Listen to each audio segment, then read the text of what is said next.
Viral అయ్యేందుకు RTC bus ఎక్కి ప్రమాదకర స్టంట్ చేసిన యువకుడికి Telangana RTC MD Sajjanar counselling ఇప్పించారు. అనంతరం అతను స్టేట్మెంట్ ను వీడియోను ఇన్స్టాలో పంచుకున్నారు. తెలంగాణ స్టేట్ రాష్ట్ర ట్రాన్స్పోర్ట్ కార్పొరేషన్ బస్సులు ప్రజలు ఆస్తిని, అవి రోజుకు లక్షలాది మంది ప్రయాణికులను క్షేమంగా గమ్యస్థానానికి చేర్చుతున్నాయని ఆయన పేర్కొన్నారు. అలాంటి బస్సులపై సోషల్ మీడియాలో ఫేమస్ కావడం కోసం ఇలా ప్రమాదకరంగా రీల్స్ చేయడం ఏమాత్రం ఉపేక్షణీయం కాదంటూ సజ్జనారు ఆ యువకుడిని హెచ్చరిస్తున్నట్టుగా ఆ ట్వీట్లో పేర్కొన్నారు. స్ఫూర్తి న్యూస్, తెలంగాణ.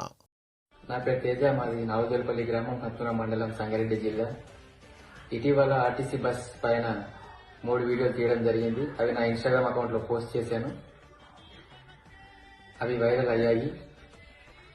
కొంతమంది ఆ వీడియోలను టీఎస్ఆర్టీసీ ఎండి సజ్జనార్ సార్ దృష్టికి తీసుకెళ్లడం జరిగింది. ఈ విషయం తెలుసుకున్న ఆయన నన్ను పిలిపించి ఇలాంటి వీడియోలు మళ్ళీ చేయొద్దని నా కౌన్సిలింగ్ ఇచ్చారు.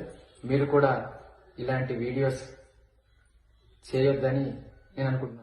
సమగ్ర శిక్ష ఉద్యోగుల ఐక్యత వర్ధిల్లాలంటూ నినాదాలతో శ్రీకాకుళంలో ఎన్జీఓ హోం ఆవరణలో గురువారం నాడు సమ్మె కొనసాగింది. పాత బస్టాండ్ కూడలి పొట్టు శ్రీరాములు విగ్రహ ప్రాంతంలో మానవహారం నిర్వహించారు.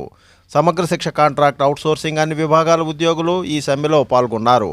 9వ రోజుకు గురువారం నాటికి చేరుకున్నాయి. తమ నిరసనను తెలియజేశారు. అనంతరం జేఏసీ అధ్యక్షుడు మురళీకృష్ణ, సిఐటియు పి తేజేశ్వర్లు ప్రసంగించారు. స్ఫూర్తి న్యూస్, శ్రీకాకుళం.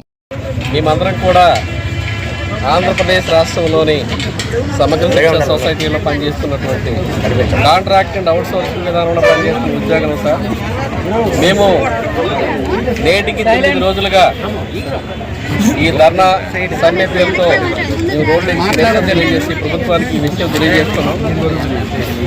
అయినప్పుడు కూడా మా న్యాయపరమైనటువంటి డిమాండ్లు నెరవేర్చడానికి మీకు సమస్య ఏంటో మాకు చెప్పండి అని కూడా పిల్లలకి ప్రభుత్వం నుండి కూడా కనీసమైనటువంటి సమాచారం కానీ స్పందన కానీ లేదు.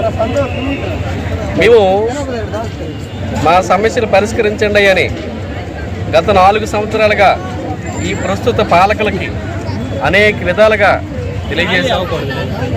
అయినప్పటికీ వాళ్ళ నుండి కనీసం చేమకుంటున్నటువంటి స్పందన కూడా లేదు. ఈ ప్రభుత్వం వచ్చిన తర్వాత మాలాంటి కాంట్రాక్ట్ అవుట్సోర్సింగ్ ఉద్యోగులందరినీ రెగ్యులర్ చేస్తామని, సమాన పనికి సమాన వేతనం కల్పిస్తామని, మినిమం టైం స్కేల్ అవకాశం కల్పిస్తామని, మహిళా ఉద్యోగులకి వాళ్ళకి రావాల్సినటువంటి అన్ని రకాల సౌకర్యాలు సదుపాయాలు కల్పిస్తామని మాకు ఎన్నో రకాలుగా హామీలు ఇచ్చి ఈ ముఖ్యమంత్రి మా చేత ఓట్లు వేయించుకొని ఆయన విజయంలో కూడా మా పాత్రను కూడా పోషించడం జరిగింది. విజయనగరం జిల్లా ఎస్పీ దీపిక ఆదేశాల మేరకు ఆ జిల్లాలోని పోలీసు అధికారులు, సిబ్బంది మద్యం, ఇసుక, గంజాయి, పశువుల అక్రమ రవాణా, కోడిపందాలు, పేకాట వంటి సాంఘిక కార్యకలాపాలపై దాడులు నిర్వహించారు. పోలీసులు, సెబ్ అధికారులు తనిఖీలో భాగంగా దాడులు నిర్వహించి 12 కేసులు నమోదు చేశారు.